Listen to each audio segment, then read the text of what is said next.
किसी भी स्टॉक में इन्वेस्ट करने से पहले उस स्टॉक के बारे में ये 3 चीज़ें जरूर जान लेना। नंबर 1 कि वह स्टॉक किस कैटेगरी से बिलोंग करता है। किसी भी स्टॉक की 3 कैटेगरीज होती है, small cap, mid cap and large cap. Small cap वाले स्टॉक ज़्यादा रिटर्न देते हैं पर उनमें लॉस होने का भी हाई रिस्क रहता है।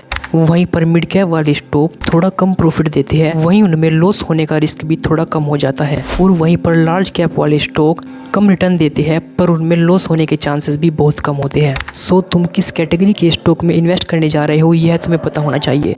सेकंड पॉइंट ये कि क्या उस स्टॉक का प्रॉफिट पिछले 3 सालों में इंक्रीज हो रहा है या नहीं, और अगर इंक्रीज हो रहा है तो क्या उसके साथ उसके शेयर का प्राइस भी इंक्रीज हो रहा है। इससे तुम यह जान पाओगे कि कहीं उस स्टॉक को कोई मैनिपुलेट तो नहीं कर रहा। नंबर 3 कि क्या वह स्टॉक मार्केट में आने वाली रैली की वजह से तो नहीं बढ़ रहा है या मार्केट में आने वाले फॉल की वजह से तो नहीं घट रहा है।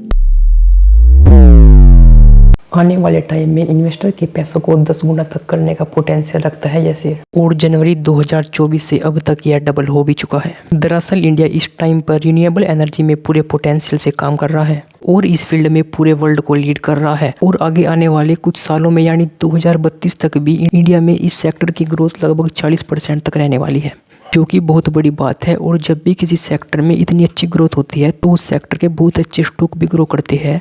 तो यह स्टॉक भी इसी सेक्टर से है जिसने पिछले 1 साल में 200% और पिछले 4 सालों में 8000% का रिटर्न देकर खुद को प्रूव किया है। और इसकी इतनी बड़ी रैली होने के बावजूद भी इस स्टॉक की वैल्यूएशन बिल्कुल नॉर्मल है।